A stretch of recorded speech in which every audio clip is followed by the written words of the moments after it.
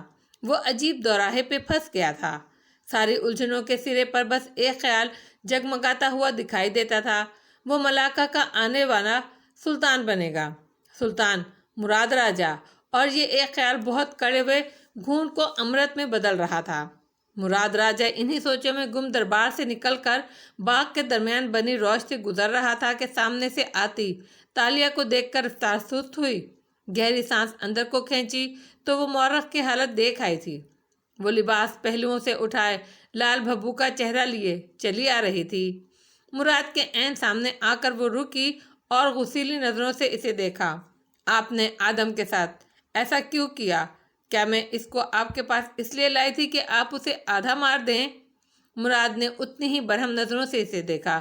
میرے اوپر چلانے سے پہلے یہ یاد رکھو، تمہاری وجہ سے میں اس وقت معتوب ٹھہرایا جا رہا ہوں۔ جو تمہارے ساتھیوں نے میرے ساتھ کیا، اس کے بعد بھی اگر میں دوا کا نسخہ دے رہا ہوں تو اسے غنیمت سمجھو، مگر مجھ سے یہ توقع مت رکھو کہ میں 1 سال اسے اپنی دنیا میں برداشت کروں گا۔ اس سے کہو اپنی دوا ڈھونڈے اور جائے یہاں سے۔ آپ نے اسے کچھ کرنے کے قابل چھوڑا ہے؟ وہ بے بسی بھرے غصے سے بولی۔ آپ نے اسے گھائل کرتے وقت یہ بھی نہ سوچا کہ اس کے بعد میں کیا کروں گی؟ کیا کرو گی؟ یہ مت بھولو، اس کی دوا کا نسخہ اب بھی صرف میرے پاس ہے۔ مراد نے ابرو اٹھا کر ٹھہر ٹھہر کر کہا اور تالیہ چپ ہو گئی۔ ایک دم اس کے ترکش کے سارے تیر جیسے راکھ ہو گئے تھے۔ مراد جانتا تھا وہ جان جائے گی کہ ایڈم کے ساتھ یہ سب اس نے کیا ہے، اور پھر بھی اس نے ڈنکے کی چوٹ پر یہ کیا، کیونکہ وہ جانتا تھا تالیہ کے پاس چپ کر جانے کے سوا کوئی چارہ نہیں ہوگا۔ دوا کا نسخہ صرف مراد کے پاس تھا اور وہ اب اس سے نہیں لڑ سکتی تھی۔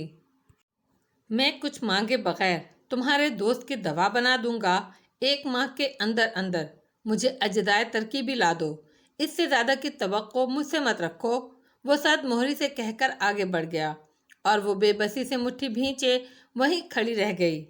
وہ جتنے غصے میں یہاں آئی تھی اتنی ہی جلدی ٹھنڈی پڑ گئی تھی۔ وہ مراد کو کیا دھمکی دے سکتی تھی کہ وہ یہاں سے چلی جائے گی، مگر جواب میں وہ کیا مانگتی کہ دوا بنا دو، تو وہ مراد پہلے ہی بنا کے دے رہا تھا۔ اس کا دیا گیا نقصان تو اب ایڈم کو پہنچ چکا تھا۔ اب وہ اپنے باپ کو برا بھلا کہے یا اس سے خفا ہو، وہ ایڈم کا کام مزید خراب کرے گی۔ بہتر نہیں؟ کیا وہ زندگی میں پہلے کبھی اتنی بے بس ہوئی تھی؟ قدیم ملاقہ کی اندیکھی زنجیریں اسے یہاں قدم جمانے سے پہلے ہی جکڑنے لگ گئی تھیں۔ تالیہ نے گہری گہری سانس اندر کو کھینچی اور خود کو پرسکون کرنا چاہا۔ وہ روش پر کھڑی تھی، دونوں طرف سبز گھاس کے قطعے تھے اور سامنے لکڑی سے بنے محل کی سیڑھیاں تھیں۔ دھوپ محل کی طرف سے آ رہی تھی اور چند لوگ بھی۔ اس نے دھوپ سے بچنے کو ماتھے پر انگوٹھیوں والے ہاتھ سے چھجا بنایا۔ منظر واضح ہوا، سامنے سے آتے سپاہیوں کے ساتھ چلتا سیاہ قبا والا شخص، اس کی مسکراہٹ۔ تالیہ مراد کی رنگت فق ہوئی، ہاتھ پہلو میں جا گرا، وہ اگلا سانس نہیں لے سکی۔ مصاحبوں کی ٹولی قریب آ چکی تھی۔ شہزادی کو دیکھ کر سب ٹھہر گئے، سیاہ قبا والا شخص بھی۔ سر ذرا سا جھکا کر مسکرا کر بولا، شہزادی! اور شہزادی کے تو کاٹو تو بدن میں لہو نہیں رہا۔ منہ کھولے چند لمحے اسے دیکھے گئی۔ اس کے چہرے پر تیز دھوپ سیدھی پڑ رہی تھی، مگر وہاں پرواہ کسے تھی؟ یہ اپنے باپا کے ایک مصاحب کی طرف سوالیہ نظروں سے دیکھا، جس نے جلدی سے وضاحت کی، یہ بندھارہ کے نئے مشیر ہیں۔ تالیہ نے بے یقینی سے تیز دھوپ میں مقابل کھڑے شخص کا چہرہ دیکھا اور پھر اس کی سیاہ قبا کو، پھر اس کے نیچے پہنے سفید نفیس لباس کو۔ آنکھیں واپس اٹھیں اور اس کے چہرے پر رکیں۔ پھر تالیہ نے ابرو اٹھایا اور بنا لب ہلا کر آواز کے بولی، سیریسلی؟ فاتح مسکرا کر اسے دیکھتا رہا۔ اسے بازو نیچے کر کے ہاتھ باہم ملا رکھے تھے اور نظریں اس کی آنکھوں سے ایک لمحے کے لیے بھی نہیں ہٹائی تھیں۔ نسوانی مجسمے میں حرکت ہوئی، یوں جیسے مجسمے کے سفید گالوں پر کسی نے سرخی گھول دی ہو، جو آہستہ آہستہ اس کے سارے چہرے کو سرخ کرنے لگی تھی۔ آپ؟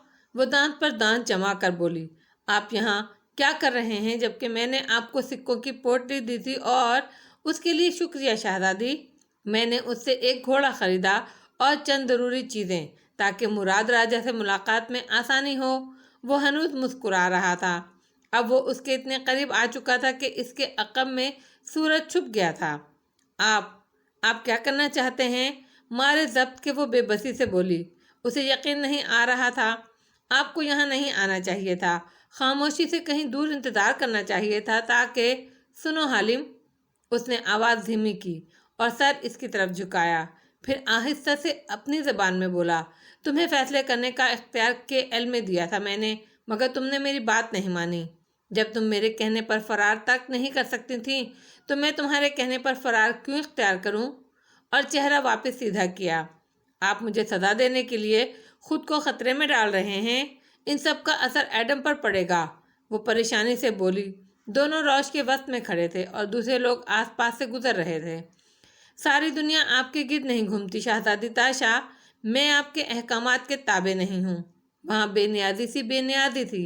آپ ملکہ سن باؤ اور باپا سب کو دشمن بنا کر گئے تھے، تو انکو آپ دن کی روشنی میں یہاں کیسے واپس آ سکتے ہیں؟ میں نے یہ دشمن صرف ہم تینوں کو اس دنیا سے نکالنے کے لیے بنائے تھے۔ تمہیں واپس آتے وقت یہ بات سوچنا چاہیے تھی۔ مگر آپ باپا کے مشیر کیسے بن سکتے ہیں؟ اور پھر وہ ٹھٹک گئی۔ کچھ یاد آیا تو وہ بنگارا ملایوں میں جس شخص کا ذکر تھا، باپا کا سلطان ساز، وہ آپ تھے۔ یا اللہ! اس نے کراہ کر پیشانی کو چھوا اور وہ کھڑا مسکراتا رہا۔ فاتح پلیز، آپ باپا کو نہیں جانتے۔ اگر آپ یہ سب مجھے واپس لے جانے کے لیے کر رہے ہیں تو یہ بے سود ہے۔ اور اگر… اسے خیال گزرا، اگر آپ ہمارے قریب اس لیے رہنا چاہتے ہیں کہ مجھے سلطان سے شادی سے روک سکے تو آپ جانتے ہیں میں نے وہ سب غصے میں کہا تھا۔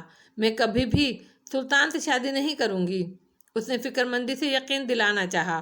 فاتح نے ایک دفعہ پھر چہرہ اس کی طرف جھکایا، ایز اف آئی کیئر، اور ایک بے نیاز نظر اس پر ڈالتا اس کے ایک طرف سے نکل کر آگے بڑھ گیا۔ تالیہ نے بے یقینی سے مڑ کر اسے واپس جاتے دیکھا اور پھر ایک دم انگریزی میں پکار کر کہا، آپ اس شخص کے سلطان ساز کیسے بن سکتے ہیں جو آپ کو ناپسند کرتا ہے، نہ آپ پر اعتبار کرتا ہے؟ سیاہ قبا والا آدمی رکا، مڑ کر اسے دیکھا۔ اب سورج تالیہ کی پشت پر تھا۔ اس نے فاتح کی مسکراتی آنکھیں چندھیا گئیں۔ واقعی ایسے شخص کا سلطان ساز بننا آسان نہیں جو نہ آپ کو پسند کرتا ہو نہ آپ پر اعتبار کرتا ہو۔ یہ ایک آرٹ ہے جو میں نے کسی اور زمانے میں کسی اور کو کرتے دیکھا تھا۔ جتا کر بولا، پھر سر کو خم دے کر دوبارہ تعظیم پیش کی اور پلٹ گیا۔ مصاحب اور سپاہی اس کے عقب میں چل دیے۔ تالیہ نے سپاہیوں کے گروہ میں سے ایک کو گھورتے ہوئے انگلی سے واپس آنے کا اشارہ کیا۔ وہ فوراً اس کے سامنے آیا اور سر جھکا دیا۔ جی شہزادی، مجھے ساری کتھا سناؤ۔ یہ جیا کا غلام فاتح میرے باپا کا مشیر کیسے بنا؟ سپاہی نے صبح جو دیکھا تھا کہہ سنایا۔ راجہ اور وہ گھوڑوں پر کھڑے باتیں کرتے رہے۔ پھر راجہ نے حکم دیا اس کا محل میں کمرہ تیار کیا جائے، کیونکہ… کیا؟ وہ ہکا بکا رہ گئی۔ مطلب کیا وہ ہمارے محل میں رہے گا؟ جی، جیسے عارف رہتا ہے، جیسے… مثالیں مت دو، یہ بتاؤ دربار میں کسی نے اس کے بارے میں کچھ کہا تو نہیں؟ اور جواب میں سپاہی نے جو اسے بتایا اسے سن کر تالیہ کا دماغ مزید گھوم گیا۔ شہزادی کا عروسی لباس کاریگر، یا اللہ، یہ وان فاتح کیا کر رہا تھا؟ وہ چند لمحے کھڑی سوچتی رہی، پھر اپنی کنیزوں اور غلام کی طرف گھومی۔ ملکہ کو خبر دو، شہزادی تاشا آئی ہے۔ وہ بظاہر سنجیدہ تھی مگر اندر سے پریشان۔ کوئی بھی اس کی منشا کے مطابق کام نہیں کر رہا تھا۔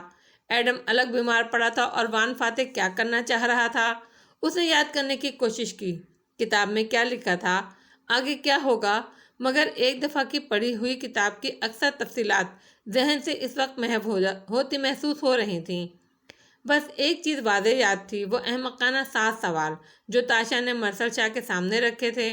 نہیں، اس نے سر جھٹکا، وہ من گھڑت ہوں گے، آخر میں ایسی شرائط کیوں رکھوں گی؟ دربار اب خالی ہو چکا تھا اور وہاں ملکہ یان سوفو برجمان تھی۔ اب کہ اس نے اپنی کنیزوں اور سپاہیوں کو الگ نہیں کیا تھا، وہ بڑی شان سے تخت پر اپنا لباس پھیلا کر بیٹھی، کھلے دروازے سے اندر آتی تالیہ کو دیکھ رہی تھی۔ یان سوفو کو وہ پہلی نظر میں ہی مختلف لگی۔ اس کے بال سیاہ اور چھوٹے تھے اور اس نے ان کو آدھا باندھ رکھا تھا۔ وہ پہلے سے دبلی لگ رہی تھی اور چہرے پر سختی سی آ گئی تھی۔ وہ چبوترے کے سامنے آ رکی اور تعظیم پیش کر کے گردن اٹھا کر ملکہ کو دیکھا۔ میں جانتی تھی آپ مجھ سے ملنا چاہیں گی ملکہ، اسی لیے میں خود ہی آ گئی، اس سے قبل کہ آپ مجھ سے کچھ پوچھیں میں آپ کے تمام سوالوں کا جواب دے سکتی ہوں۔ وہ ٹھہر ٹھہر کر ملکہ کی آنکھوں میں دیکھ کر کہہ رہی تھی۔ یان سافو خاموشی سے اسے سنے گئی، ساتھ ہی وہ اپنی ایک کلائی کو دوسرے سے سہلا بھی رہی تھی۔ میں اپنے باپا کے لیے واپس آئی ہوں، میں زیادہ دن وہاں نہیں رہ سکی جہاں گئی تھی، میرے لیے اب وہاں کچھ نہیں بچا، اور یہاں باپا کے علاوہ مجھے کسی سے کوئی رشتہ نہیں بنانا۔ وہ بات جو میرے اور آپ کے درمیان طے پائی تھی وہ برقرار ہے، اور سب ویسا ہی ہوگا جیسا آپ چاہتی ہیں۔ یان سوفو اپنی آنکھیں اس پر مرکوز رکھے چپ چاپ بیٹھی رہی۔ آپ کو میری طرف سے فکر مند ہونے کی ضرورت نہیں ہے، میں اس مسئلے سے باپا کی مدد سے چھٹکارا حاصل کر لوں گی۔ سلطان مرسل اور میری شادی کبھی نہیں ہوگی۔ یان سوفو کی خاموشی ہنوز برقرار تھی۔ تالیہ رکی اور اسے بولنے کا موقع دیا، مگر جب وہ نہیں بولی تو وہ کھنکاری، رہے وہ لوگ جن کی واپسی آپ کو گراں گزر رہی ہے وہ یہاں سے جلد چلے جائیں گے، آپ بے فکر رہیے۔ ملکہ نے ہاتھ اٹھایا، پھر اسے ہلکا سا جھٹکا، یہ اسے واپس جانے کا اشارہ تھا۔ ملکہ کی خاموشی اسے کھٹکی تھی، مگر اس نے سر جھکایا، تعظیم پیش کی اور الٹے قدموں واپس ہو لی۔ یان سوفو نے کنیزوں اور سپاہیوں کو دربار سے بھیج دیا اور سن باؤ کو بلوایا۔ کچھ دیر بعد جہاں تالیہ کھڑی تھی وہاں اب وانگ لی کھڑا ناخوشی سے کہہ رہا تھا، ہمیں اس کو ہلکا نہیں لینا چاہیے۔ غلام فاتح، وہ آج سلطان کی توجہ لینے کی کوشش کر رہا تھا، مجھے ڈر ہے وہ کوئی نیا مسئلہ نہ کھڑا کر دے۔ دربار میں اب وہ دونوں اکیلے تھے۔ یان سافو ابھی تک خاموش تھی، پھر وہ اپنی جگہ سے اٹھی اور وانگلی ہاتھ باندھے کھڑا تلخی سے وان فاتح کی ان دونوں سے دھوکہ دہی کا مجدہ دہرا رہا تھا، مگر یان سافو سن نہیں رہی تھی۔ وہ کامدار لباس پہلوؤں سے اٹھائے تخت کے چبوترے کے دینے اترنے لگی، یہاں تک کہ آخری سیڑھی پر آ رکی۔ جب وہ وانگلی کے عین سامنے تھی وہ بولتے بولتے رک گیا۔ ملکہ کے چہرے پر کوئی عجیب سا تاثر تھا۔ وانگلی، وہ بولی تو نظریں دور دربار کی دیوار پر کنندہ خطاطی پر مرکوز تھیں۔ انسان کے بال کس شے کی علامت ہوتے ہیں؟ وانگلی نے تذبذب سے اسے دیکھا۔ بال؟ اس نے سوچنے کے لیے وقفہ لیا۔ انسان کے غرور کے، تبھی حج کے موقع پر اللہ کے سامنے سر جھکانے کے لیے انہیں کٹوانا پڑتا ہے۔ اور کس چیز کو ظاہر کرتے ہیں بال؟ انسان کی شخصیت کو، اس کی صحت کو، وہ کیسی خوراک کھاتا ہے، اس کے ملک کا موسم کیسا ہے۔ یان سوفو نے نظروں کا رخ وانگلی کی طرف موڑا اور پرسوچ انداز میں بولی، بال وقت گزرنے کی علامت ہوتے ہیں، ان کی لمبائی بتاتی ہے کہ کتنا وقت گزر چکا ہے، ان کو چھوٹا کر دینا بتاتا ہے کہ انسان اپنا وقت بدلنا چاہتا ہے۔ تاشا کے بال چھوٹے ہو چکے ہیں اور غلام فاتح کے بال پہلے سے ذرا لمبے ہیں، اس کے چہرے اور ہاتھوں پر ان زخموں کے نشانات تک نہیں ہیں جو 4 روز پہلے بازار میں آخری دفعہ اس سے ملتے وقت میں نے دیکھے تھے۔ غلام فاتح اور تاشا ان چہروں کے ساتھ واپس نہیں آئے جن کے ساتھ وہ گئے تھے۔ کیا مطلب ملکہ؟ وانگلی الجھ کر اسے دیکھے گیا۔ ملکہ کی آنکھیں چمکنے لگیں۔ وہ دور خلا میں جھانکتے ہوئے کہہ رہی تھی، غلام فاتح نے مجھ پر غصہ نکالتے ہوئے ایک بات بے دھیانی میں کہہ دی۔ اس نے کہا میں اپنی دنیا سے آپ کی دنیا میں واپس آیا ہوں۔ سن باؤ، کیا یہ ممکن ہے کہ اس زمین پر کوئی دوسری دنیا بھی وجود رکھتی ہو؟ دوسری دنیا؟ وانگلی ششندر رہ گیا۔ دربار میں سناٹا چھا گیا۔ ہاں، جہاں وقت کے گزرنے کا حساب مختلف ہو، جہاں سے یہ دونوں واپس آئے ہوں، جہاں سے یہ پہلی دفعہ آئے تھے۔ وہ چونک گئی۔ ہم نے تاشا کے گاؤں کا پتہ چلایا تھا مگر وہ سب جھوٹ تھا۔ وہ چین کے کسی گاؤں سے نہیں آئی تھی۔ مراد راجہ کی کوئی چینی بیوی تھی ہی نہیں، مگر وہ خود سے کہہ رہی تھی۔ میں نے جب بھی تاشا کا ماضی جاننے کے لیے اسے پانی میں دیکھنا چاہا مجھے ایک ہی منظر نظر آیا، ایک چھوٹی سی لڑکی جو جنگل میں جا رہی ہے، جو جنگل میں کھو جاتی ہے ایک دروازے کے پیچھے، اور پھر اندھیرا چھا جاتا ہے۔ میں سمجھی تھی کہ مراد راجہ کا جادو میرے مناظر کا راستہ روک دیتا ہے، مگر نہیں، میرا منظر درست تھا۔ مراد راجہ کی ایک ہی بچی تھی جو جنگل میں کھوئی تھی، تالیہ بنت مراد، مگر وہ تو چھوٹی سی لڑکی تھی، اور یہ اس کے کھونے کے چند دن بعد ملی تھی، ایک نوجوان لڑکی۔ مراد راجہ نے کہا یہ اس کی کوئی دوسری بیٹی ہے، لیکن کہیں ایسا تو نہیں ہے یہ وہی لڑکی ہو، یہ کسی ایسی دنیا میں چلی گئی ہو جہاں وقت کی رفتار مختلف ہو۔ ان کے کئی سال اور ہماری ایک گھڑی۔ وانگلی بھی متعجب رہ گیا۔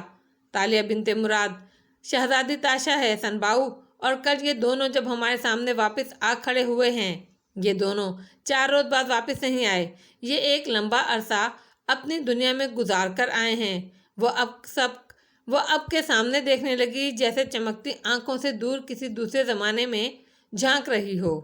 کوئی اور دنیا بھی وجود رکھتی ہے سنباؤ، جو اتنی خوبصورت اور جادوئی ہے کہ یہ یہاں آنے کے باوجود واپس جانے کی تمنا رکھتے تھے۔ کچھ تو ہے اس دنیا میں جو تاشا ملاکہ پر حکمرانی کا خواب اس کے لیے قربان کرنے پر راضی تھی۔ ہمیں اس دنیا کو ڈھونڈنا ہے، اس دروازے کو جس کے پار وہ جادوئی سلطنت بسی ہے۔ مجھے اس میں جھانکنا ہے، وہ پراسرار مسکراہٹ کے ساتھ کہہ رہی تھی۔ سنو وانگلی، تم ان دونوں پر نظر رکھو اور کسی بھی طرح مجھے اس دنیا کا راز معلوم کر کے دو گے۔ وانگلی نے تذبذب سے ملکہ کی عجیب سی خواہش کو سنا اور پھر سر جھکا دیا۔ جو حکم ملکہ۔ یان سوفو چمکتی آنکھوں سے مسکراتی ہوئی اب دور خلا میں دیکھ رہی تھی۔ اس کی زندگی ایک دم سے مزید دلچسپ ہو گئی تھی۔ بندھارا کے محل پر شام کا نیلگو اندھیرا پھیل رہا تھا۔ دور کسی مسجد سے مؤذن مغرب کی نماز کے لیے صدا لگا رہا تھا۔ محل کی راہداریوں اور کھڑکیوں میں ایک ایک کر کے مشعل روشن ہونے لگی تھیں۔ کتب خانے کے ریگ خاموشی سے کونے میں جائے نماز ڈالے نماز پڑھتے ایڈم بن محمد کو دیکھ رہے تھے، جو برسوں کا بیمار نظر آتا تھا۔ نماز بھی بیٹھ کر پڑھ رہا تھا۔ سلام پھیر کر اس نے جائے نماز طے کی اور خود دیوار تک آیا۔ وہاں اس کا لحاف رکھا تھا۔ اس نے لحاف اپنے گرد لپیٹ لیا اور گھٹنوں پر گال ٹکا دیا۔ اس کا جسم کبھی گرم ہو جاتا اور کبھی ٹھنڈا، کبھی یوں لگتا وہ تندور میں بیٹھا ہے اور کبھی لگتا سرد خانے میں۔ سر کا درد اس کی جان لے رہا تھا اور تنفس بار بار اکھڑ جاتا تھا۔ پھر گہرا سانس لے کر وہ خود کو پرسکون کرتا۔ مراد راجہ نے 20 دوائیاں دے رکھی تھیں، وہ بار بار ان کو پھانکتا تو قدرے بہتر محسوس کرتا۔ ایک غلام کتب خانہ میں جگہ جگہ رکھی مشعلیں جلا رہا تھا۔ ایک ایک کر کے ہر کونا روشن ہونے لگا۔ زرد روشنی نے سارے کو منور کر دیا تو ایڈم چونکا۔ سامنے والی دیوار کے ساتھ وہ بیٹھی تھی۔ وہ کب آئی؟ ایڈم نے تعجب سے اسے دیکھا اور پھر نقاہت زدہ انداز میں سر کو خم دیا۔ شہزادی، تمہیں ان آداب کی ضرورت نہیں ہے ایڈم، وہ خفگی سے کہتے اپنی جگہ سے اٹھی اور اس کے ساتھ آ بیٹھی۔ آپ شہزادی ہیں اور میں ایک مورخ، مجھے ان آداب کی ضرورت ہمیشہ رہے گی۔ اب وہ دونوں ساتھ ساتھ دیوار سے ٹیک لگائے اکڑوں بیٹھے نظر آتے تھے۔ کتب خانہ روشن مگر تنہا تھا۔ قدیم کتابیں اپنی جلدوں میں قید خاموشی سے ان کو دیکھ رہی تھیں۔ ایڈم لحاف اوڑھے بیٹھا تھا اور تالیہ، وہ شہزادی والا عروسی لباس اور زیور اتارے سادہ سیاہ باجو گرانگ میں بال باندھے کھڑی تھی۔ سامنے والی دیوار پر ان دونوں کے سائے نظر آ رہے تھے جو ان سے قد کاٹ میں کہیں بڑے اور خوفناک تھے۔ توان فاتح وہ سلطان ساز ہیں جن کا ذکر کتاب میں تھا۔ تالیہ سے ساری قصہ سن کر ایڈم بولا، پتہ نہیں وہ کیا چاہتے ہیں۔ وہ خفگی سے بڑبڑائی، پھر گردن موڑ کر ایڈم کے زرد اداس چہرے کو دیکھا۔ آئی ایم سوری ایڈم، یہ سب میری وجہ سے ہوا۔ ایک شکار باز سے دوسرے شکار باز کے کتب خانے کے سفر نے ہمیں صرف نقصان دیا ہے۔ میں آپ سے ناراض نہیں ہوں چیتالیہ، وہ سادگی سے بولا۔ نظریں اپنے جناتی سائے پر لگی تھیں۔ میں صرف بیمار ہوں، میرے اندر کسی سے ناراض ہونے کی ہمت نہیں رہی۔ میں تمہیں اس سے نکال لوں گی، تم ایک صحت مند اور لمبی زندگی گزارو گے ایڈم۔ آپ کو معلوم ہے اس وقت میں کیا چاہتا ہوں؟ کیا؟ میں اپنی ایبو کے پاس جانا چاہتا ہوں۔ میں اپنے باپا کے ساتھ رہنا چاہتا ہوں۔ مجھے اس قدیم زمانے میں موت کا انتظار نہیں کرنا۔ اگر یہ ایڈم بن محمد کی زندگی کے آخری دن ہی ہیں تو یہ مجھے ان دونوں کے ساتھ گزارنے ہیں۔ تم دوا لیے بغیر واپس نہیں جا سکتے۔ تمہارا علاج اسی زمانے میں موجود ہے، ہم اسے ڈھونڈ لیں گے ایڈم۔ ایڈم، میں تمہارے لیے سب کروں گی، سب کچھ، وہ دل گرفتگی سے بولی تو ایڈم نے بوجھل پلکیں اٹھا کر اسے دیکھا۔ آپ کو وان فاتح سے محبت ہے چیتالیہ؟ سوال غیر متوقع تھا، مگر ایڈم کا یہ سوال پوچھنا زیادہ غیر متوقع تھا۔ وہ چند لمحے کچھ بول نہیں سکی، پھر گہری سانس لی۔ سچ بتاؤں، مرتے وقت یا مرنے والے کے سامنے ان دونوں صورتوں میں جھوٹ نہیں بولا جاتا۔ وہ افسوس سے اسے دیکھ کر رہ گئی۔ ہاں، مجھے ان سے محبت ہے کب سے وہ اسے دیکھ رہا تھا اور اب کہ وہ سامنے دیکھنے لگی۔ محبت کب شروع ہوئی کس کو یاد رہتا ہے؟ یاد صرف وہ وقت رہتا ہے جو اس نے تکلیف دینی شروع کی ہو۔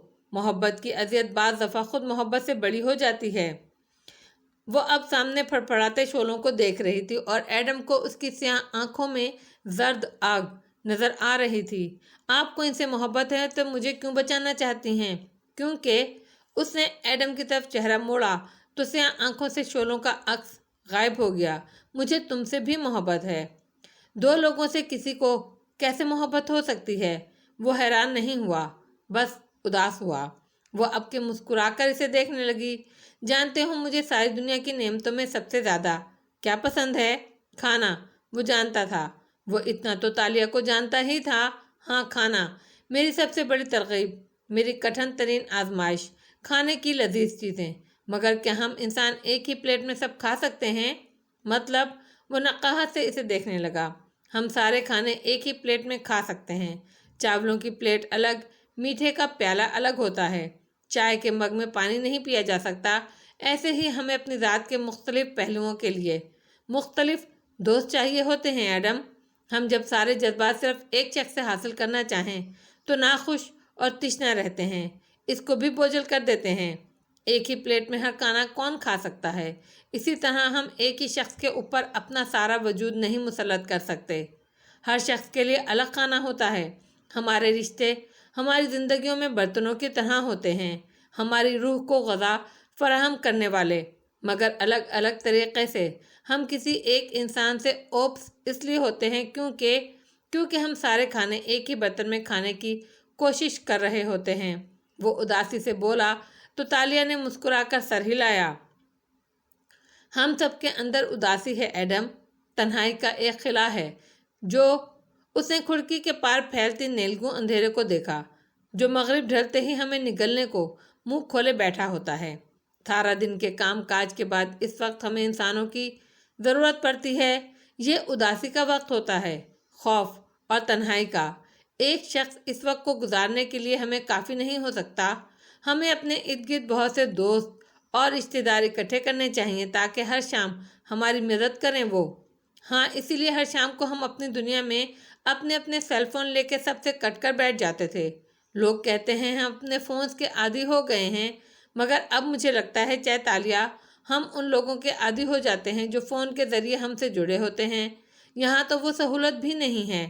آئی ایم سوری ایڈم، میں تمہیں تمہاری دنیا سے لے آئی۔ اگر میں اور وان فاتح واپس اپنی دنیا میں چلے گئے تو آپ کے لیے کیا صرف مراد راجہ کافی ہوں گے؟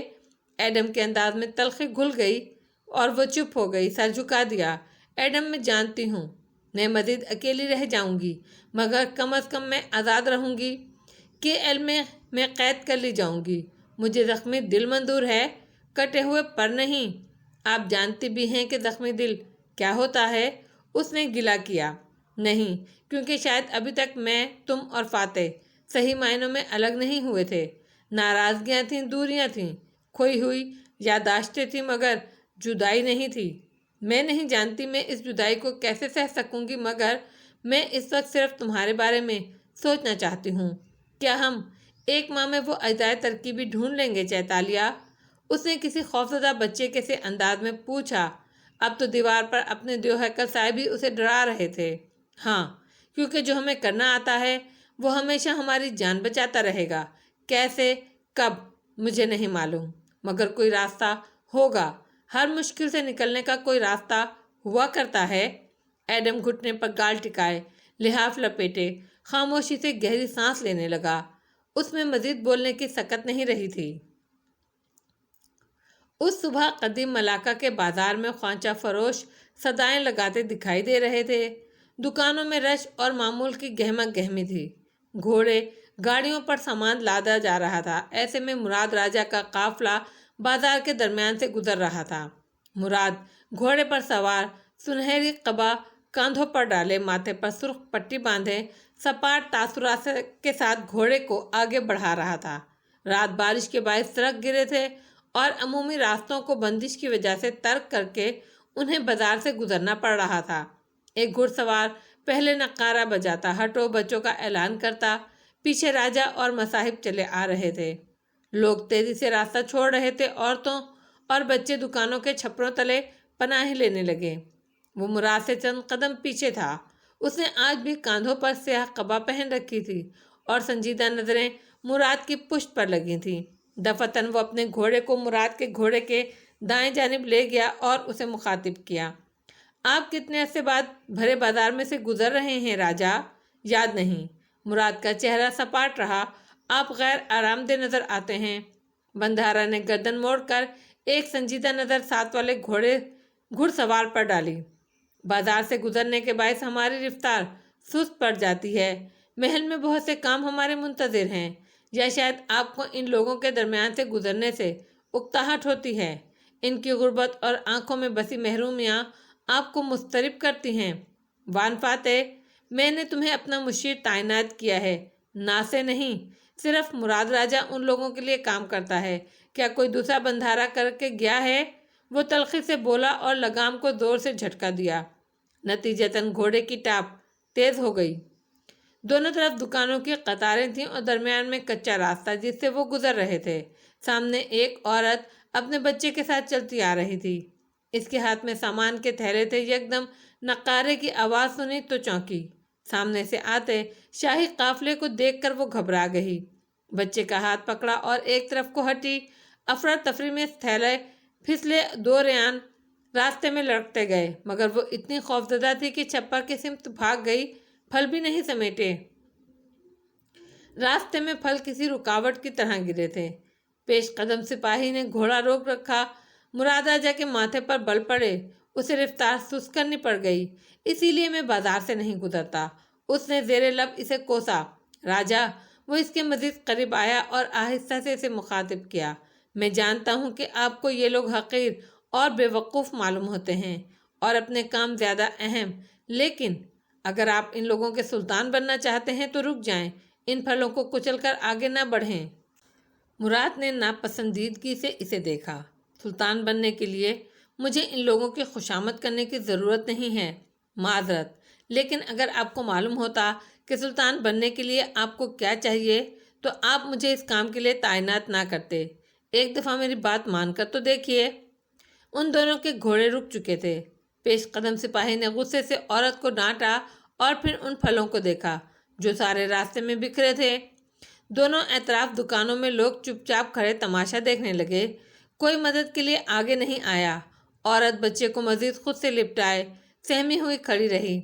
عارف پیچھے سے آگے آیا اور مراد کو مخاطب کیا۔ راجہ، اس گستاخ عورت نے یہ حرکت جان بوجھ کر کی ہے۔ اس کو گرفتار کر کے سرزش کی جانی چاہیے تاکہ بازار والوں کو عبرت ملے، ورنہ کچھ دن تک یہ یہاں سے روز گزرنا ہوگا۔ یہاں لوگ روز شرارتیں کریں گے۔ مراد نے پہلے اسے دیکھا اور پھر فاتح کو، جو گہری سانس لے کر کہنے لگا، راجہ ایسا نہ کریں، وہ غریب عورت ہے۔ مگر مراد نے ابرو سے عارف کو اشارہ کیا۔ وہ فوراً مڑا اور سپاہیوں کو اشارہ کیا۔ دو سپاہی اس عورت کو اس کے بچے کے ساتھ پکڑ کر زبردستی کچے راستے پر سامنے لے آئے۔ پھل ابھی تک راستے میں بکھرے تھے۔ راجہ، ایک دفعہ میری بات سن لیجئے، وہ فکر مندی سے بولا، مگر مراد نے ماتھے پر بل لیے اسے دیکھا۔ تم مجھے ایک کمزور حکمران بنانا چاہتے ہو جو موم کی طرح پگھل جاتا ہے۔ اگر ان گستاخیوں پر لوگوں کو سزا نہ دی جائے تو وہ حکمرانوں کے تابع نہیں رہتے۔ شاید آپ یہ ظاہر کرنا چاہتے ہیں کہ آپ کو ان لوگوں سے حقارت محسوس ہوتی ہے، مگر حقیقت میں ایسا نہیں ہے۔ وہ دھیمی آواز میں راجہ کے قریب کہہ رہا تھا، البور سنگائی میں آپ نے ایسے ہی لوگوں کے ساتھ کئی برس گزارے ہیں۔ میں جانتا ہوں آپ کو ان کے درمیان گھومنے پھرنے سے خوف محسوس ہوتا ہے۔ مراد راجہ کے ہاتھ لگام پر ساکت ہو گئے۔ اس نے آہستہ سے گردن موڑ کر فاتح کو عجیب نظروں سے دیکھا۔ خوف؟ جی، کیونکہ آپ نے ایسے ہی لوگوں سے غداری کی تھی سلطان کے معافی حاصل کرنے کے لیے۔ آپ نے اپنے ساتھی شکار بازوں اور کئی غریب لوگوں کو گرفتار کرایا تھا، ان کے گھر جلوائے تھے۔ جب آپ ان کے کچے گھروں اور دکانوں کے سامنے سے گزرتے ہیں تو آپ کو احساس جرم ہوتا ہے۔ عارف ڈپٹ کر تماش بینوں کو پھل چننے کا کہہ رہا تھا۔ ایسے میں ان دونوں کی دھیمی آواز میں گفتگو عارف کو سنائی نہیں دے رہی تھی۔ البتہ جیا کے اس غلام کو اپنے راجا کے اتنے قریب سرگوشی میں باتیں کرتے دیکھ کر وہ غیر آرام دہ محسوس کر رہا تھا۔ مجھے کوئی احساس جرم نہیں ہے، مراد تلخی سے بولا۔ اگر آپ سلطان بننا چاہتے ہیں تو آج میری بات مان کر دیکھیے۔ میں آپ کو یقین دلاتا ہوں آج آپ اس بازار سے وہ شے لے کر نکلیں گے جو آپ کے پاس اس سے پہلے نہیں تھی۔ کیا ثواب نے کی میرے اوپر ایسے واز اثر نہیں کرتے وان فاتح؟ راجا اس عورت کے چہرے کا رنگ دیکھیں۔ مراد نے گردن موڑ کر سپاہیوں کے نرغے میں گری عورت کے فقط چہرے کو دیکھا۔ اس سے غلطی کی ہے، اس کو خوفزدہ ہونا بھی چاہیے۔ مراد نے شانے اچکائے۔ وہ خوفزدہ نہیں ہے، وہ خوف سے آپ کے راستے سے نہیں ہٹی تھی۔ خوف ایسا نہیں ہوتا راجا۔ اس نے آواز مزید دھیمی کی۔ یہ نفرت ہے۔ مراد کا جبڑا بھچ گیا۔ اس کے چہرے پر ایک ساتھ کئی رنگ آئے۔ نفرت ان لوگوں کے مدرسوں اور ہسپتالوں کے لیے۔ مراد راجہ دن رات کام کرتا ہے، دوسرے ملکوں سے سامان تجارت منگاتا ہے تاکہ سب کو روزگار ملے، مسجدیں بنواتا ہے، اور تم کہہ رہے ہو یہ مجھ سے نفرت کرتے ہیں؟ اور ان کو کون بتائے گا کہ آپ یہ سب کرتے ہیں؟ وہ اسی اطمینان سے بولا، ملکہ جان سوفو یہ سب ان کے لیے نہیں کرتی، مگر ملکہ سے یہ نفرت نہیں کرتے۔ حالانکہ ان کے گھر ملکہ نے جلوائے تھے، میں ان کے درمیان ایک لمبا عرصہ رہا ہوں۔ راجا ملکہ کے بھیجے کارندے ہر بازار میں آپ کے خلاف باتیں کرتے ہیں، آپ کی الور سونگائی میں اپنے ساتھیوں سے غداری کی داستانیں سناتے ہیں۔ وہ افسوس سے کہہ رہا تھا، پھر راجا کو خاموش دیکھ کر دھیرے سے اضافہ کیا، آپ چاہیں تو ان پھلوں کو کچل کر یہاں سے نکل جائیں، مگر ایسا نہیں ہوتا کہ انسان کو دوسرے لوگوں کی باتوں سے فرق نہ پڑے۔ پڑتا ہے فرق، سب کو پڑتا ہے۔ آپ کو ان لوگوں کو دکھانا پڑے گا کہ آپ اتنے برے نہیں ہیں جتنا وہ آپ کو سمجھتے ہیں، بھلے آپ حقیقت میں اس سے زیادہ برے کیوں نہ ہوں۔ مراد راجہ چند لمحے خاموش کھڑا رہا، بالکل خاموش۔ پھر اس نے لگاموں کو جھٹکا دیا اور گھوڑے کو چند قدم آگے بڑھایا۔ اس عورت کے عین سامنے گھوڑا روکا اور بلند آواز میں اسے مخاطب کیا، کیا تم نے یہ جان بوجھ کر کیا ہے؟ عورت نے تیزی سے نفی میں سر ہلایا اور بچے کے کاندھوں کے گرد اپنی گرفت مضبوط کر لی۔ اگر تم نے یہ جان کے کیا ہوتا تو میں تمہیں سزا دیتا، کیونکہ تمہارے اس عمل سے میرے محل پہنچنے میں تاخیر ہو جائے گی۔ محل میں بہت سے کام میرے منتظر ہیں۔ میں مراد راجہ ہوں۔ گردن گھما کر چاروں اطراف کھڑے تماش بینوں کو دیکھ کر بلند آواز میں کہا، میں ملاکہ سلطنت کا بندھارا ہوں، تمہارے لیے دوسرے ملکوں سے سامان منگوانے والا، تمہارے طب خانوں میں دوا کا انتظام کرنے والا۔ میں فجر سے مغرب تک تمہارے لیے کام کرتا ہوں۔ سارے میں سناٹا تھا اور لوگ چپکے ہوئے گھوڑوں پر بیٹھے بندھارا کو بولتے سن رہے تھے۔ لیکن تم نے یہ غلطی سے کیا ہے، اسی لیے میں تمہیں کچھ نہیں کہوں گا۔ تمہارے پھل میلے ہو چکے ہیں۔ عارف، اس نے تحکم سے عارف کو مخاطب کیا، اسے کسی خوانچہ فروش سے مزید پھل دلوا دو اور راستہ صاف کرو، ہم رزق کو کچل کر نہیں گزر سکتے۔ عارف نے ناخوشی سے اسے دیکھا، مگر اب وہ مزاحمت نہیں کر سکتا تھا۔ ایک نگاہ غلط مراد کے عقب میں کھڑے فاتح پر ڈالی اور حکم بجا لانے آگے بڑھ گیا۔ عورت بالکل گنگ رہ گئی اور پھر وہ بار بار سر جھکا کر شکریہ ادا کرنے لگی۔ سپاہیوں نے اسے چھوڑا تو وہ فوراً سے ایک طرف ہٹ گئی۔ خوانچہ فروش آگے بڑھے اور سپاہیوں کے ساتھ پھل چننے لگے۔ راستہ صاف ہوا تو مراد نے گھوڑا راستے پر ڈال دیا اور ساتھ ہی اسے مخاطب کیا، میں اس سے زیادہ ریاکاری نہیں کر سکتا۔ اگر تم یہ سمجھتے تھے کہ ثواب حاصل کرنے کے لیے میں اس عورت کے گھر میں راشن بھی ڈلواؤں گا تو تم مجھے نہیں جانتے۔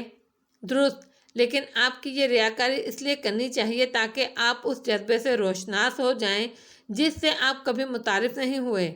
کون سا جذبہ؟ مراد نے گھوڑا آگے بڑھاتے گردن موڑ کر اسے دیکھا۔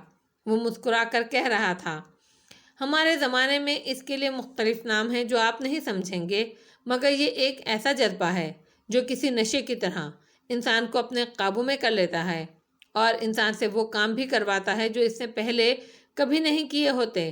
کس شے کا نقشہ؟ کس شے کا نشہ؟ شہرت کا نشہ، تعریف سننے کی خواہش، حب چاہ۔ ہمارے زمانے میں بہت سے لوگ اس میں مبتلا ہیں۔ ان کے کاموں کی وجہ سے ان کے گرد پرستاروں کا جھمگٹا لگا رہتا ہے۔ وہ دلوں پر حکومت کرتے ہیں، ذہنوں کو اپنی مرضی سے چلاتے ہیں۔ ان کی شہرت کے باعث لوگ ان کی محبت میں اندھا دھند مبتلا ہو جاتے ہیں، حالانکہ ان میں سے اکثر نہ نیک ہوتے ہیں اور نہ ہی اچھے۔ وہ اب بازار سے نکل آئے تھے اور اب درختوں کے ایک جھنڈ کے پاس سے گزر رہے تھے۔ مراد نے گھوڑے کی رفتار آہستہ کر دی اور تعجب سے اسے دیکھا۔ میں نہیں مان سکتا کہ کوئی انسان نہ سورما ہو نہ کوئی ولی، اور لوگ اس کی محبت میں اندھا دھند گرفتار ہو جائیں۔ ہماری دنیا میں ایسا ہوتا ہے راجا، بڑے کام، خوبصورت شکل یا سحر انگیز تقریروں سے لوگ ذہنوں پر حکمرانی کرنے لگتے ہیں، مگر یہ بڑا ہی خطرناک فتنہ ہے، پرستاروں کے لیے بھی اور جس کی پرستش کی جا رہی ہو اس کے لیے بھی۔ ایسے لوگوں کو مقبول کہا جاتا ہے۔ اگر آپ سلطان بننا چاہتے ہیں تو آپ کو اپنے لوگوں میں مقبول ہونا پڑے گا۔ کل جب آپ اس بازار سے گزریں گے تو ان لوگوں میں سے چند لوگ آپ کو اچھی نظروں سے دیکھیں گے، یہ نظریں آپ کو تسکین دیں گی۔ آہستہ آہستہ ان نظروں کی تعداد بڑھ جائے گی، پھر آپ کو ایک ایسی لذت سے روشناس ہو کرائے گی جو پہلے آپ کے پاس نہیں تھی۔ مراد نے گھوڑا روک دیا اور پورے کا پورا اس کی طرف گھوم گیا۔ تم عجیب باتیں کرتے ہو وان فاتح، وہ مسکرا دیا۔ یہ باتیں آپ کو سلطان بنا سکتی ہیں، مجھے بھی کسی نے ان باتوں کے ذریعے ایک اونچی کرسی تک پہنچایا تھا۔ راجا نے غور سے اس کا چہرہ دیکھا۔ تو کیا تم اپنے ملک کے بندھارا بن گئے؟ نہیں، میں نے اس کرسی کو یہ سوچ کر چھوڑ دیا کہ میں اس کا اہل نہیں ہوں۔ مراد طنزیہ مسکرایا، یعنی تم نے ہار مان لی؟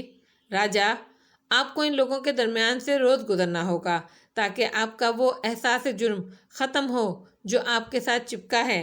وہ اس کی بات نظر انداز کر کر کہنے لگا، تم واپس اپنی دنیا میں کس کے لیے جانا چاہتے ہو وان فاتح؟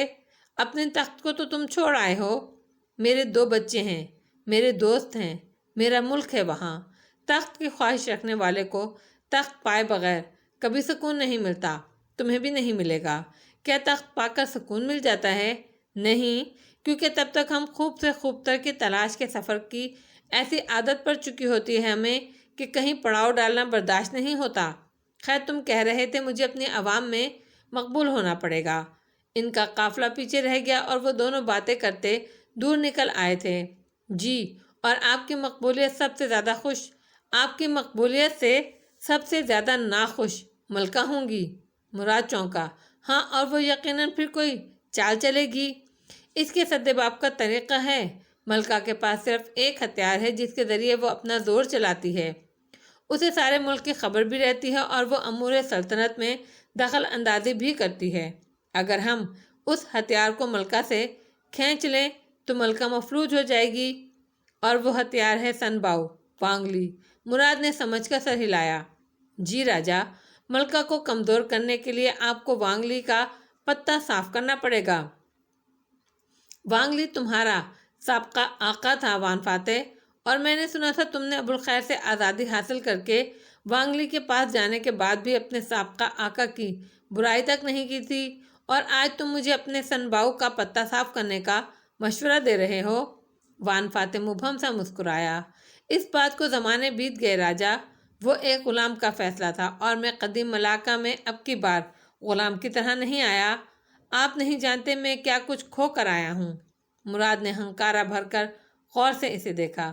مجھے سلطان بنا کر تمہیں کیا ملے گا؟ جب آپ سلطان بن جائیں گے تو میں آپ سے ایک شے مانگوں گا اور آپ کو مجھے وہ دینی ہوگی۔ مراد راجا کے چہرے پر اکتاہٹ ڈر آئی۔ اگر تم سمجھتے ہو کہ میں تمہیں تاشا کو ساتھ لے جانے دوں گا تو میں آپ سے تالیہ کو ساتھ لے جانے کی بات نہیں کر رہا، بے فکر رہیے۔ مراد راجا نے چونک کر اسے دیکھا۔ پھر وقت کی چابی، آدم کی دوا، وہ تو آپ نے ویسے ہی دے دینی ہے، اس کا معاملہ آپ تالیہ سے طے کر چکے ہیں۔ مجھے آپ سے ایک اور چیز چاہیے ہے۔ مراد نے اچنبھے سے اسے دیکھا۔ ایسا کیا ہو سکتا ہے؟ ایک دن ہم سلطنت محل میں کھڑے ہو کر اس بارے میں بات کریں گے راجا، اور سر کو تعظیماً خم دیا۔ مراد نے سوچتے ہوئے اسے دیکھا۔ وہ نکاح نامہ کہاں ہے وان فاتح؟ وہ محفوظ ہے راجا، آپ بے فکر رہیں، اور گھوڑے کو پیچھے کیا۔ یہ راجا کو آگے بڑھنے کا اشارہ تھا۔ مراد نے سوچتے ہوئے گھوڑا آگے بڑھا دیا۔ دوسری دنیا کا یہ آدمی اسے ایک دم بہت پراسرار لگنے لگا تھا۔ کیا راجا نے اسے اپنے ساتھ رکھ کر غلطی تو نہیں کی تھی؟ اس روز سلطان محل میں سجا دربار برخاست ہوا تو تمام درباری اپنی نشستوں سے اٹھ کھڑے ہوئے اور سر جھکا دیے۔ مرسل شاہ اپنی قبا جھٹکتا اٹھا اور لمبے لمبے ڈگ بھرتا چبوترے کے زینے اتر کر پیچھے آیا، پھر سیدھ میں چلتا گیا۔ دروازے کھول دیے گئے اور سورج کی تیز روشنی کا راستہ واہ ہو گیا۔ سلطان مرسل دھوپ سے منور برآمدے میں آیا تو دیکھا سامنے سیڑھیوں سے اوپر ستون کے ساتھ وہ کھڑی تھی، سینے پر بازو لپیٹے، ستون سے ٹیک لگائے کھڑی۔ وہ سوچ میں گم لگتی تھی۔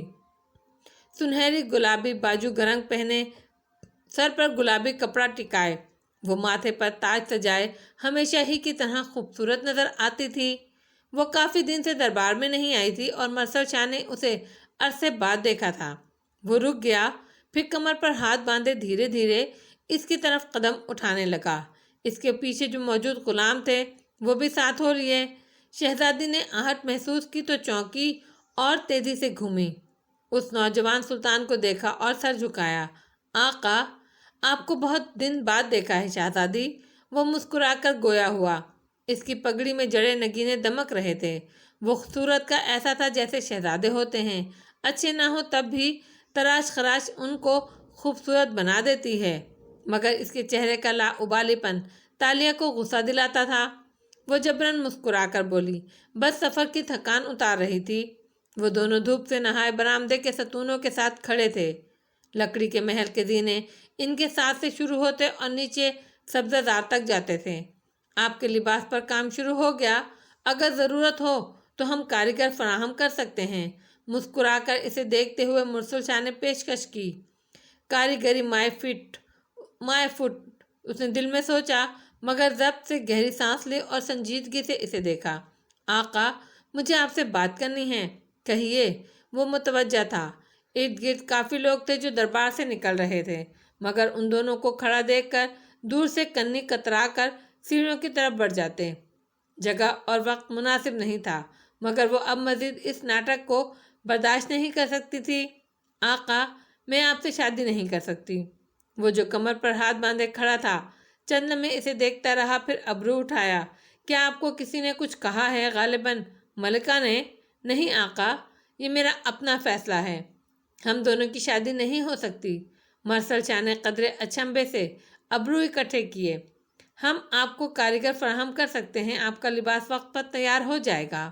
آقا، لباس کی بات نہیں ہے، میں اور آپ کبھی بھی شادی کر کے خوش نہیں رہ سکتے۔ اگر آپ ملکہ کے ساتھ اس محل میں رہنا نہیں چاہتے تو میں ملکہ کو دوسرے محل میں بھی بھیج سکتا ہوں۔ آپ کی پیشکش کا شکریہ آقا، لیکن میں یہ بات کسی دوسرے شخص یا چیز کی وجہ سے نہیں کر رہی، بلکہ اپنے دل کی مرضی سے کہہ رہی ہوں۔ اگر آپ کی کوئی شرائط ہیں تو وہ میں پوری کر سکتا ہوں۔ آپ مجھے تحریری طور پر تمام شرائط بھجوا دیجیے۔ تالیہ نے بے یقینی سے اسے دیکھا۔ کیا وہ اس کی بات نہیں سن رہا تھا؟ کیا اس کی سمجھ میں نہیں آ رہا کہ وہ اس کو انکار کر رہی تھی؟ آقا، میں یہ شادی نہیں کرنا چاہتی، وہ ٹھہر کر بولی۔ آپ کی تمام شرائط پوری کی جائیں گی شہزادی تاشا، وہ فخریہ گردن اکڑا کر بولا۔ آپ کوئی عام عورت نہیں ہیں اور آپ کو اپنی ملکہ بنانے کے لیے میں آپ کی ہر شرط پوری کرنے کو تیار ہوں۔ کمر پر ہاتھ باندھے وہ مسکرا کر دھوپ سے سنہری پڑتی لڑکی کو دیکھ رہا تھا، اور تب تالیہ کو احساس ہوا کہ 15ویں صدی کا مرد تھا۔ اسے عورت کے انکار یا مرضی کی سمجھ نہیں تھی، نہ پرواہ۔ اس زمانے میں سمجھا جاتا تھا کہ عورت کا اپنا دل نہیں ہوتا۔ وہ 2016 کا مرد نہیں تھا جس کو زبردستی اور بہت مشکل سے یہ بات تھوڑی تھوڑی سمجھ آنے لگی تھی کہ عورت کے اندر وفا، قربانی اور محبت کے علاوہ بھی کچھ ہوتا ہے، اس کا دل اور مرضی۔ وہ کہنا چاہتی تھی کہ وہ اس سے شادی نہیں کر سکتی کیونکہ وہ پہلے سے شادی شدہ ہے، لیکن وہ نہیں کہہ سکی۔ مرسل شاہ کے پیچھے کھڑے سپاہیوں کی تلواریں دھوپ میں چمک رہی تھیں۔ وہ دشمن کے محل میں کھڑی اس کو نہیں للکار سکتی تھی۔ اس کا خیال تھا کہ وہ انکار کرے گی تو مرسل شاہ سمجھ جائے گا، لیکن اگر اسے سمجھنا ہوتا تو ملکہ اس کا نکاح کسی اور سے کیوں کرواتی؟ اگر آپ کی کوئی شرائط یا سوالات ہیں تو آپ ان کو بلا خوف و خطر میرے سامنے رکھ سکتی ہیں۔ کڑے مراحل سے گزر کر آپ کو حاصل کرنا مجھے زیادہ پسند آئے گا۔ اف سائیکوپیتھ، اس نے دل میں کہا، مگر بولی تو محض اتنا، میں آپ کو اطلاع کر دوں گی آقا، اور بس سر جھکا دیا تو وہ آگے بڑھ گیا۔ اور تب تالیہ کو احساس ہوا کہ وہ کیا بول بیٹھی ہے۔ بنگارا ملائیوں کا 13 باب۔ ذہن کے پردے پر کسی فلم کی طرح چلنے لگا۔ اس باب کا نام تھا شہزادی کی آخری مانگ، اور اس باب میں شہزادی تاشا کے 7 مانگوں کا ذکر تھا، جو کہ انہوں تالیہ نے سر جھٹکا۔ اسے ان مانگوں کے بارے میں سوچنا بھی نہیں چاہیے، کیونکہ جہاں پہلی 6 شرائط مضحکہ خیز اور دیومالائی کارنامے سر انجام دینے سے متعلق تھیں، وہاں آخری شرط ایک جان لینے سے متعلق تھی۔ مرسل شاہ سے اس کی اپنی جان لینے کا سوال، اس نے جھرجھری لی۔ وہ ایسے سوال نہیں کر سکتی تھی۔ اس کتاب کے آخری 3 ابواب جھوٹے تھے، یقیناً جھوٹے۔ وہ اپنی کنیزوں کی معیت میں چلتی محل کے باغیچے تک پہنچی تھی کہ سامنے چند رؤسا کی ایک ٹولی کھڑی تھی۔ اسے آتا دیکھ کر ان کے درمیان کھڑے ابوالخیر نے باقیوں کو اشارہ کیا تو وہ تتر بتر ہو گئے، تو وہ تنہا وہاں روش پر کھڑا شہزادی کو اپنے قریب آتے دیکھنے لگا۔ آپ مجھ سے بات کرنا چاہتی تھی شہزادی؟ شہزادی ایک دم رخصت ہو گئی۔ دھوپ شہزادی پر سے ایک دم رخصت ہو گئی۔ آسمان پر بادل جمع ہونے لگ گئے اور ہر طرف چھایا اترنے لگی۔ دونوں گھاس کے درمیان بنی روش پر آمنے سامنے چھاؤں میں کھڑے تھے۔ ابوالخیر، مجھے معلوم ہوا ہے کہ آپ کے پاس ماروا مس ہے، طلائی گلاب کا پودا۔ ابوالخیر چند لمحوں کے لیے خاموش رہا، پھر مسکرا کر ابرو اٹھایا۔ طلائی گلاب؟ جی، ماورا مس، سنہری رنگ کا گلاب جو سونے کے پانی سے سینچا جاتا ہے، اور ساری دنیا میں اس کے صرف چند گنے چنے پودے ہی ہیں۔ ملاکہ میں یہ صرف آپ کے پاس ہے، اور آپ اس سے اپنے لیے دوا بناتے ہیں، کیونکہ کہا جاتا ہے کہ طلائی گلاب جس گھر میں ہوتا ہے اس کے مالک کو کبھی رزق کی کمی نہیں ہوتی، اور وہ وبائی بیماریوں کا شکار نہیں ہوتا۔ شہزادی، طلائی گلاب ایک دیومالائی داستان کا حصہ ہے، اس کا حقیقت میں کوئی وجود نہیں۔ باپا نے اسے آپ کے گھر کے ایک اندرونی کمرے میں خود دیکھا ہے، جہاں ایک دفعہ آپ انہیں رازداری کی کوئی بات بتانے لے گئے تھے۔ ابوالخیر کے چہرے کا رنگ بدلا، ماتھے پر بل پڑے، مگر وہ بولا کچھ نہیں۔ مجھے صرف ایک گلاب چاہیے ابوالخیر، صرف چند پنکھڑیاں۔ اگر آپ دے سکیں تو میں آپ کی ممنون رہوں گی۔ اس کے تاثرات دیکھ کر وہ آہستہ سے بولی، میں اس کی قیمت بھی ادا کرنے کو تیار ہوں۔ وہ طنز سے مسکرایا۔ کس چیز سے قیمت ادا کریں گی آپ؟ سونے سے؟ وہ ملاکہ میں سب سے زیادہ میرے پاس ہے۔ غلاموں سے؟ کیا کسی کے پاس مجھ سے زیادہ غلام ہیں؟ گھوڑوں اور مویشیوں سے تو مجھے ان کی ضرورت نہیں۔ مجھے صرف ایک گلاب چاہیے ابوالخیر۔ مجھے کسی کے لیے دوا بنانی ہے۔ کسی کی زندگی کا دار و مدار آپ کی ذرا سی فیاضی پر ہے۔ اس نے بہت ضبط اور نرمی سے کہا۔ آسمان پر تیزی سے سیاہ بادل جمع ہو رہے تھے۔ چھایا اب اندھیرے میں بدلنے لگی۔ نہیں شہزادی، میرے گلاب صرف میرے لیے ہیں۔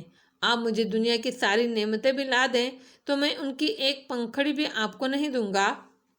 مجھے وہ گلاب دولت اور طاقت میں آپ سے مقابلے کے لیے نہیں چاہیے ہیں۔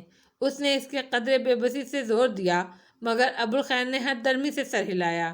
ناممکن۔ تالیہ نے ابرو اکٹھے کر کے تیکھی نظروں سے اسے دیکھا۔ کبھی آپ نے ایسے چور دیکھے ہیں ابوالخیر، جو بلی کی طرح بنا چاپ کے اونچی حویلیوں میں داخل ہوتے ہیں اور من پسند شے چرا لاتے ہیں؟ کبھی آپ نے ایسی حویلیاں دیکھی ہیں شہزادی، جن کے پہروں پر سینکڑوں غلام لگے ہوتے ہیں، جن کے تالے سونے کے اور چابیاں چاندی کی ہوتی ہیں؟ اس نے شہزادی کی آنکھوں میں جھانک کر کہا، جس کے پاس میرے جتنے غلام اور سونے چاندی کے ڈھیر ہوں، اس نے چوروں کا انتظام پہلے سے کر رکھا ہوتا ہے۔ اور سر کو تعظیماً خم دیا۔ پھر وہ چلا گیا اور تالیہ بے بسی بھرے غصے سے اسے جاتے دیکھتی رہی۔ دوا کا پہلا جوس ترکیبی ابوالخیر کے پاس تھا۔ صرف ایک پھول مانگا تھا اس نے۔ کیا تھا جو وہ دے دیتا؟ اس پھول کو تلاشنے میں مہینوں لگ جاتے۔ ایڈم کے دن کم ہو رہے تھے، وقت الٹی گنتی چل رہا تھا۔ کیا اسے ایک دفعہ پھر چور بن جانا چاہیے؟ ایڈم کے لیے کچھ بھی۔ وہ محل واپس آئی تو ایڈم کتب خانے سے ملحقہ کمرے میں موجود نہیں تھا۔ دربان نے بتایا وہ استبل کی طرف گیا تھا۔ تالیہ کو ایک دم ڈھیروں پریشانی نے آن گھیرا۔ وہ کامدار لباس میں بدقت دوڑتی ہوئی محل کی پچھلی طرف آئی، جہاں استبل بنا تھا۔ درجنوں گھوڑے سبز چراگاہ میں چرتے دکھائی دے رہے تھے۔ آسمان کو بادلوں نے ڈھانپ رکھا تھا اور چراگاہ میں چھایا تھی۔ سائس اور دوسرے غلام گھوڑوں کے آس پاس پھر رہے تھے۔ اس نے متلاشی نظروں سے ادھر ادھر دیکھا۔ شہزادی آواز پر پلکیں اٹھائیں۔ وہاں ایک طرف گھاس سے ڈھکے ٹیلے تھے جو اوپر کو جاتے تھے، ان کی چوٹی پر چند درخت اگے تھے۔ ایک درخت تلے ایڈم بیٹھا مسکرا کر اسے ہاتھ ہلا رہا تھا۔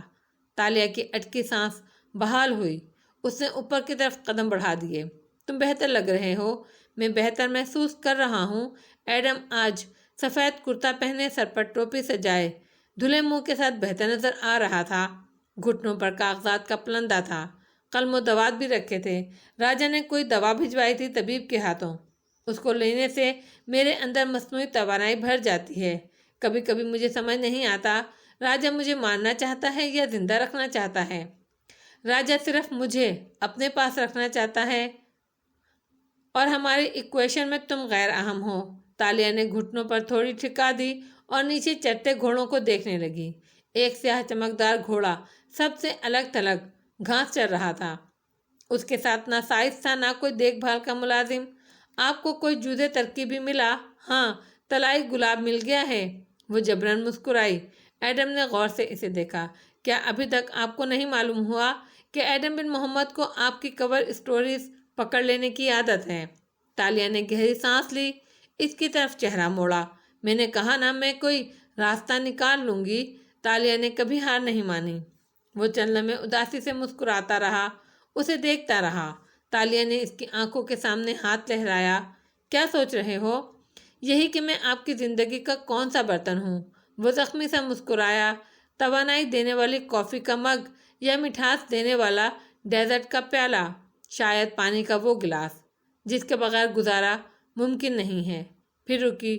تمہیں کیا لگتا ہے تم میری زندگی کے کون سے برتن ہو؟ بس ایک ٹوٹا ہوا برتن۔ اس کی بات نے دل کو عجیب انداز میں دکھایا تھا۔ وہ چپ ہو گئی۔ پھر اس کے کاغذات کو دیکھا۔ کیا لکھ رہے ہو؟ راجا کا حکم آیا ہے کہ گلاب کا کتاب کا اگلا باب تحریر کروں، اسی لیے وہ لکھ رہا ہوں۔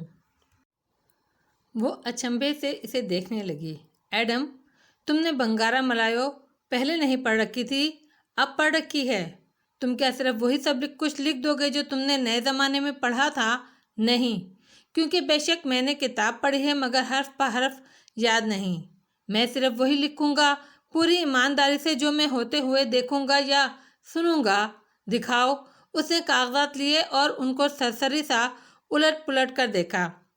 شہزادی تاشا کی سفر سے واپسی، مراد راجا سے ایک سیاہ چادر والے آدمی کا ملنا، صبح راستہ روکنا، سیاہ گھوڑا۔ اس نے راجا کو سلطان بنانے کا وعدہ کیا تھا، اسی لیے وہ سلطان ساز کے نام سے مشہور ہوا تھا۔ مگر اس وعدے کا ذکر کتاب کے آخر میں ہوگا۔ اگر ابھی میں نے اسے لکھ دیا تو مرسل شاہ کو خبر ہو جائے گی، کیونکہ کتاب کے ابواب پڑھ کر سنانے ہوتے ہیں۔ یہ میں تب لکھوں گا جب مرسل شاہ کا تختہ الٹ چکا ہوگا۔ یعنی یہ ابواب تم نے ہی تحریر کیے تھے؟ وہ کھوئے کھوئے سے انداز میں بولی۔ اور واقعی سلطان ساز کے وعدے کا ذکر آخر میں تھا۔ مگر ایڈم، میں مرسل شاہ سے شادی کے لیے کیسے تیار ہو سکتی ہوں؟ اور وہ عجیب شرائط کیا تھیں؟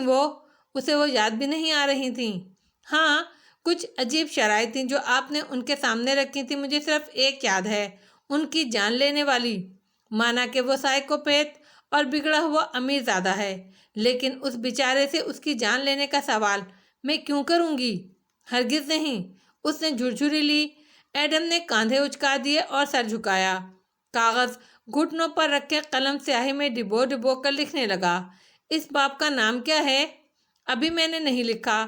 باب کا نام میں تب لکھوں گا جب کوئی خاص واقعہ پیش آئے گا۔ ویسے یہ کتاب ہم نے پڑھی تھی نئے زمانے میں۔ اس میں اس باب کا نام شہزادے کی آخری مانگ تھا، لیکن جب آپ نے سلطان سے کچھ مانگا ہی نہیں تو میں وہ نام کیوں رکھوں؟ تم اس کا نام کچھ اور رکھ دو، اور ابھی رکھ دو۔ وہ تیزی سے کہہ کر اٹھی۔ ایک دم سے اسے گھٹن محسوس ہونے لگی۔ کیا؟ ایڈم نے پیچھے سے پکارا۔ دی پروڈیگل ڈاٹرز ریٹرنز۔ تالیہ جواب دیے بغیر سبز پہاڑی سے نیچے اترنے لگی۔ ہوا تیز چلنے لگی تھی اور اس کے ٹخنوں کے گرد سے اس کا لباس پھڑپھڑا رہا تھا۔ اوپر بیٹھے ایڈم نے زکام زدہ سانس ناک سے اندر کھینچی اور سر جھکا کر آہستہ آہستہ کچھ لکھنے لگا۔ سیاہ گھوڑا اکیلا کھڑا گھاس پر منہ مار رہا تھا۔ وہ اس کے قریب آئی اور نرمی سے اس کی گردن کو چھوا۔